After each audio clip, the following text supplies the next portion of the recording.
چارچێوە هەڵبەتە سەرەڕای هەموو ئەو کەم و کوڕیانەی کە بوونی هەیە و تەبگەری ئازادیش باس لەوە ئاکاکە کەم و کوڕەکان هەیە ڕێبەرایەتیش دیسان جارێکی تر یان جەخت لەسەرەوە کاتەوە کە کەم و کوڕی هەیە بەڵام هەنگاوی جددی هەنگاوی پراکتیکی بۆ ئەوەی کە ئەو یاسایە جێبەجێ بکرێ طبعاً پێویستی بە هەنگاوی پراکتیکیە و بێ دەوڵەت هەنگاوی پراکتیکی بنێت بۆیە یەکێک لەو هەنگاوانەی کە گرنگە ئێستا لەم ینی لە یاسای چارچێوەیە چونکە یەکێک لە داخوازیەکانی تەبگەری ئازادی و ڕێبەرایەتی ئەویش دانان یاخود دانانی ناونیشانێک بۆ ڕێبەرایەتی لە ناو ئەم پرۆسەی با بڵێن ئاشتیەکە هەیە طبعاً دیاریکردنی نازناوی سەرۆکایەتیە دوو ئازادی جەستەی زیندانە سیاسیەکان کۆمەڵێک طبعاً و کۆمەڵێک لە یاسای جیاواز بە تایبەتیش دانان بە با بڵێن مافی گەلی کورد چی لە ڕووی زمانەوە بێ چی لە ڕووی کللتورە بۆی چی لە ڕووی سیاسیەوە بێکەکە گەلی کورد بتوانێت یاسای سیاسەتی خۆی ئەنجام بدات یاخود سیاسەتی خۆی بکە هەر کەسێکیش ئازاد بێت چۆن سیاست هەڵەبژێرێ ئەو زیندانیانی کە لە زیندانەکانی دەوڵەتی تورکیان کە بە ناحەق زیندانی کراون لەبەر ئەوەی کە بوونی با بڵێن بوونی خۆیان ئەسەڵمێنن بۆنی ناسنامەی گەلەکەیان ئەسەلمێنن و کە لە سیاسەتا بەشدارن بۆیە ئەوانە گرنگن ئێستاکە ئەو یاسایانە ئیتر بچێتە بواری جێبەجێکردن و زیندانە سیاسیەکان و بە تایبەتی ڕێبەر ئۆجەلانیش ئازاد بکرێ. طبعاً ئەمێنێتەوە سەر ئەو گفتوگۆیانەی کە دەوڵەت لەگەڵ ڕێبەرایەتیە ئەنجامێدا هەڵبەتە لە ڕێگەی شاندی ئیمرالیەوە ئەمە بۆ هەمووان ئاشکرایە ئیدی ئەبێ ئەو هەنگاوانە یەکەم هەنگاو ئازادی ڕێبەرایەتیە لەبەر ئەوەی گرنگە چونکە بۆ ئەوەی ڕێبەرایەتی خۆی بتوانێت ڕاستەوخۆ تەبگەری ئازادیش ئەمە ئەسەڵمێنێت کە ئەبێ ئەو ڕێبەرایەتی خۆی ڕاستەوخۆ پرۆسەی ئاشتی بەڕێوە بەرێ طبعاً هەڵبەتە ئەگەر و بێت و ڕاستەوخۆ پرۆسەی ئاشتی بەڕێوە نەبە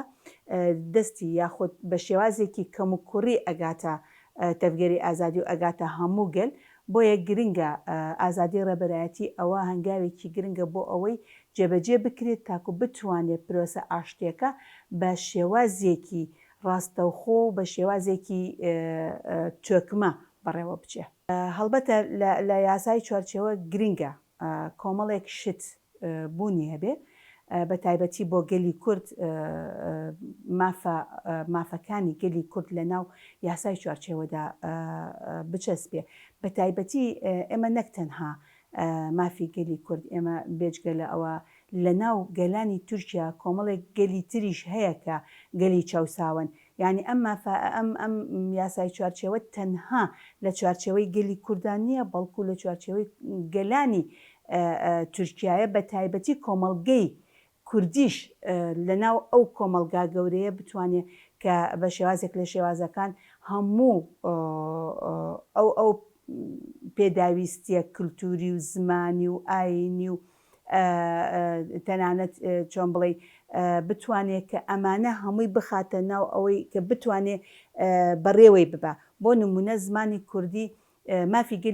گەلی کورد مافی خۆیەتی کە بە زمانی خۆی بخوێنێ مافی خۆیەتی کە بە زمانی خۆی بدوێت کە ماوەی زیاتر لە 100 ساڵێک یاخود زیاتر لە مودەیەکی زۆر لە سەدەی ڕابردووە کە گەلی کورد بۆی نەبوو بە زمانی کوردی قسە بکە گەلی کورد لە ئاستی تونەبوون بوو یعنی لە ئاستی قڕکردنا بوو کە مافی ئەوەی نەبوو نە بە زمانی کوردی قسە بکەن نە بە زمانی کوردی سیاست بکەن نە بە زمانی کوردی کللتور و کوردەواری خۆی بسەلمێنێ لە تورکیادا بەڵام وەکووت باسمان کرد تەبگەری ئازادی توانی بە خەباتی 46 ساڵەیە خودت بە خەباتی نزیکەی 50 ساڵەی توانی بوونی گەلی کورد بسەلمێنێ و ئێستا دەوڵەتی تورکیا خۆی داوای ئاشتی بکە یاخود خۆی داوای ئەوە بکە کە دانوستانێک ڕوو بدات کە ئەوە کەواتە گەلی کورد توانی بگاتە ئەو ئاستەی کە بوونی خۆی بسەلمێنێ ئەمە قۆناغی یەکەم بوو لە سیاسەتکردن، قۆناغی یەکەم بوو لە ئەو شۆڕشەی کە لە باکووری کوردستانە هەڵگیرسا. ئێستا قۆناغی شەڕ، یعنی هەندێک جار هەیە دوای قۆناغی شەڕ قۆناغی ئاشتی دێ، زۆربەی زۆر جاریش قۆناغی ئاشتی زۆر قورسترە. هەڵبەتە بە هەمان شێواز قۆناغی ئاشتی زۆر قورسترە لە قۆناغی شەڕ. قۆناغی شەڕ ڕوبەڕووبوونەوەیە، چی بە سیاست بێت چی بە چەک بێ، بەڵام قۆناغی ئاشتی پێویستی بە کۆمەڵێک بنەمای سەرەکیە تاکو بتوانی ئەم قۆناغە بەرەو پێش بەری. هەڵبەتە لە قۆناغی ئاشتیشە دیسان چۆنەڵێوەکو تەنازلاتێک لە لەلایەن ئەبێ هەردوو لاوە ڕووبدات. بۆیە مافی گەلی کورد ئەبێ لە سیاست یاخود لە دەستوری دەوڵەتی تورکیادا بچەسبێ. طبعاً وەکو باسم کرد نەک تەنها مافی گەلی کورد، گەلانی تریش، گەلانی بندستی تریش هەیەکەوە ئەوانش مافیان خوراوە، بەڵام گەلی کورد پێشەنگایەتی ئەوە ئەکا. مافی خوێندن بە زمانی کوردیە، مافی سیاسەتکردنە، چونکە ئێمە ئازانی ئێستا سیاسیەکانی گەلی کورد لە باکووری کوردستانە زۆربیان لە زیندانن بە هاوسەرۆکانیشەوە. بۆیە ئەمانە گرنگن مەسەرەن لە یاسای چوارچێوەدا بوونی هەبێت و تاکو بتوانی قۆناغی ئاشتی بەرەو پێشتر بەری. لەبەر ئەوەیە مەسەرەن کللتوری خۆت چۆن بەڕێوە ببەی، چۆن زمانی خۆت بەڕێوە خوێندن بە زمانی کوردی، سیاسەتکردن دیسانەوە جارێکی تر یەکێکە لەو پرینسیپانە دوو ئازادی هەموو کەسێک و هەموو حزبێک و لایەنێک ئازادە بەچی شێوازێک سیاست ئەکا. بۆیە ئەمانە گرنگن لەناو ئەو یاسای چوارچێوەدا ئەبێ دەوڵەتی تورکیا دانی پێیا بنە. طبعاً یاسای چوارچێوە هەڵبەتە ڕاستە کەم و کوڕی زۆرتیایە، بەڵام هەنگاوێکە، چونکە تا ئێستاکە دەوڵەتی تورکیا ئەو هەنگاوەی نەناوە بۆ ئاشتی بە هیچ شێوازێک، تا ئێستاکە بۆ ڕاوەستاندنی چێت. تەوانوەکو باسمان کرد شەڕکردن زۆر ئاسانە، بەڵام ئاشتی پرۆسەی ئاشتی زۆر قورسە. ڕێبەرایەتیش کە پێشەنگایەتی ئەم دانوستانە و ئەم ئاشتیە ئەکە، ڕاستی تەوان خۆشی هەر ئاگدارە لەوەی چکە داوای هەموو ئەو ڕخنانەی کرد کە لە هەر چوار پارچەی کوردستانەوە کە لەسەر پرۆسەکە دێت. ئێمەش ئەزانین هەموو شتێک ڕاستە و ڕاست هەمووی بە یەک ئاست تەواو نابێ. ئێمە چکە لە کۆمەڵێک لە پرۆسەی ئاشتی لە هەر چوار پارچەی کوردستانە توانیومانە، یعنی شایەتی ئەوەین کە هەندێک مفاوەزات و هەندێک پرۆسەکان بەرەو پێشچووە. ڕاستە لەوانەیە با بڵێن هەندێک جار بە شکست هاتۆتە پێشەوە، بەڵام شکست ئەوە نەبووە کە گەلی کورد بەڕاستی لە ناوچوونابێ، نابە پێچەوانەوە گەلی کورتوانیوێتی جارێکی تر لە دوای شکستێنانی ئەو پرۆسانە توانێتی بە شێوازێکی تر بە شێوازێکی باشتر بەرەو سیاست بڕوە. بۆیە ئەوە هەندێک لە ڕەخنەکان لە جێگای خۆیەتی، لەبەر ئەوەی گەلی کورد بمانەوێ نەمانەیە بە کۆمەڵێک پرۆسەیە تێپەڕیوە کە ترس لەوە هەیە کە دەوڵەتی تورکیا جارێکی تر خۆی کۆبکاتەوە بە شێوازێکی خراپتر هێرش بکە. ئەمە لە دڵسۆزی کۆمەڵێک خەڵکایە، بەڵام کۆمەڵێک خەڵکی تریش هەیە کە پێشتر ڕخنەیان لەوە ئەگەر کە تەفگەری ئازادی بۆچی شەڕەکە کە تەفگەری ئازادی ئەو هێرشانە ئەبێ وازی لێبێنێ، ینی کۆمەڵێک لەو پرسیە لەو ڕخنانەی کە ئەیانگرت، بەڵام ئێستاش دیسانەوە جارێکی تر ڕخنە ئەکەنەوە بە شێوازێکی تر کە ئەویش بەشێکە لە بەشەکانی شەڕی تایبەت. بۆچی ئێستاکە ئۆجەلان چوەتە ئەو پرۆسەیە کە پرۆسەیەکی خەتەرناکە، کەواتە ئەم کەسانە کەسانێکن دووڕوون، کەسانێکن کە تینووی شەڕن، بەڵام وەکو باسم کرد بەشە یەکەمەکە نادە دڵسۆزیایە لە ترس لە کۆمەڵێک با بڵێن ترس لە دەوڵەتی تورکیا لە ئەو مامەڵەکردنەی دەوڵەتی تورکیا لەگەڵ دەوروبەری و بە تایبەتی بەرامبەر بە گەلی کورد، ئەو گروپە جیاوازن کە لە دڵسۆزیان. بەڵام گروپێک هەن ئێستاکە کە لە سۆشیال میدیایە لە هەندێک جێگایە شەڕێکی تایبەت بەڕێوە ئەبن کە پێشتر ئەیانوت تەفگەری ئازادی پێویست ناکە ئیتر شەڕ بکات، ئەتوان بە ئاشتی. ئێستاکە بە پێچەوانەوە کە تەفگەری ئازادی لە ئاشتیایە لەگەڵ با بڵێن لەگەڵ ڕێبەرایەتی لەگەڵ تورکیا، بەڵام ئەوان ئێستاکە ڕخنەی ئەوە ئەکەن کە ئەم پرۆسەیەکی شکستە و ئاش بەتاڵە بەم شێوازە. تەوان ئەمە شەڕی تایبەتە کە ئەکرێ بەرامبەر بەوەی بۆ ئەوەی ئەو پرۆسەیە تێک بچێ، ئەوانن کە چینوی شەڕن بە تایبەتی ڕێبەرایەتی چۆن ئەڵێ جێگایەکی تایبەتی داناوە بۆ ژن کە پرۆسەی ئاشتی بەڕێوەبەرێ هەڵبەتە لە دنیادا لە جیهاندا پرۆسە ئاشتیەکان هیچ کاتێک بە تایبەتی هاوپەیمانێتەکان هیچ کاتێک ژینی تێدا نەبووە بەڵام ئەوەی کە ئێستا ئەیبینی ئەوەی کە ئەمڕۆ تەماشایەکەین لە ناو تەفگەری ئازادیە بە تایبەتی کە ڕێبەرایەتی بەدانانی پەروین وەکو ژنێک وەکو سەرۆکی شان دەکە بۆ ئەوەی پرۆسە ئاشتیەکە یاخود لە دانوستانەکانە بوونی هەبێت و تاکو بتوانێت ئەو دانوستانانە بەجێ بگەێنێت ئەو ببێتە پردێکی ڕاستەوخۆ لە نێوان حکوومەتی تورکیا و لەگەڵ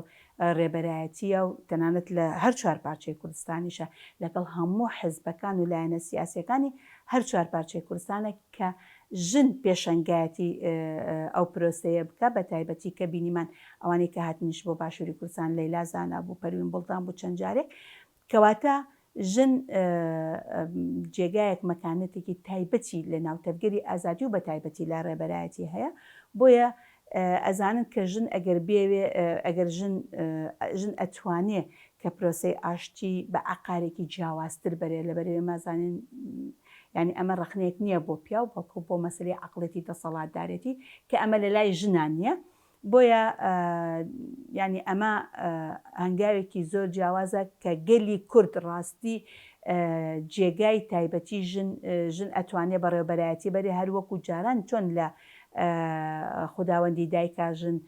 کۆمەلگای بەڕێوە بردو ئێستاکەش هەردیسانەوە گەلی کورد ئەتوانێت پێشەنگایەتی ئەوە کات چی لە ڕۆژئاوا بینیمان چی لە ڕۆژهەڵات بینیمان چی لە باشوور و چی لە باکووری کوردستان بۆ ئێمە ئێستا قۆناغێکی جیاوازە لە با بڵین لە ناوچەی ڕۆژهەڵاتی ناوەڕاستە ئەبینی کە شەڕەکان زۆر زۆر جیاوازە دەسەڵاتدارێتەکان جیاوازە ئەو هەوڵدان بۆ هەژمونگەرایی یاخود ئەو هێڵانەی کە ئێستاکە بە هێڵی ئیبراهیم و هێڵی هیلالی شیعی و هێڵی دیسانەوە ئیخوانیەکانە هێڵی هەژمونگەرایی ئەمریکا و سیستەمی سەرمایەداری ئێستا لە ناوچەکەی شەڕێکی زۆر زۆر قۆسەیە و ئەیانەوێ بە هەرچی ڕێگایەک بێ بەرچی شێوازێک بێ گەلی کورد لە ناو ببرێ بەڵام گەلی کورد لێرەدا ئەتوانێت بە ینی ئێستا لەو بارودۆخەیە بە عەقلانەتێکی جیاواز بە فکرێکی جیاواز تاکو ئەتوانێت کە ڕێبەرایەتی بکات بۆ ڕۆژهەڵاتی ناوەڕاست و بۆ تەنانەت نتەوەکانی تریش کە بتوانێت لە ئاشتیەکی بەردەوامە بژی چونکە گەلی کورد ڕاستە دابشکراوەتەوە سەر چوار پارچە بەڵام هەمان ڕۆحێت لە ناو گەلی کووردا هەیە کە گەلی کورد گەلێکی ئاشتی خوازە ئەتوانێ سبەی ئەتوانێت ڕێبەرایەتی ئاشتی بکات لە ڕۆژهەڵاتی ناوەڕاستە و دوور لە شەڕ و شوڕ بێ ئەمە داخوازی گەلی کووردە بۆیە سیاسەتکردن و هەوڵدان ژن لێرەدا ئەتوانێت پێشەنگایەتی بکە و هەڵبەتە گەلی کورد لەوەیە چۆن ئەڵێ پریشکی سەرکەوتنی بەدەست هێناوە کە ژن پێشەنگایەتی هەم لە شەڕە هەمیش لە ئاشتیە پێشەنگایەتیەکە دژمن لەمە زیاتر زۆر ئەترسێ ئەوەی لە ڕۆژئاوای کوردستان بینیمان کە ژن چۆن پێشەنگایەتی کۆی لە ڕۆژهەڵات بە هەمان شێواز ئێستا لە پرۆسەی ئاشتیە بە هەمان شێواز لە باشوورە لە باکوورە بەڵام عەقڵێتێک ئەبێ عەقڵێتێک بێ عەقڵەتی بەڕێوەبردن بێ ئەوش زیاتر لە عەقڵەتی ژنەوە نزیکە بۆیە ژن ئەبێتە پێشەنگی هەم پرۆسەی ئاشتی و هەم ئاشتی لە ڕۆژهەڵاتی ناوەڕاست.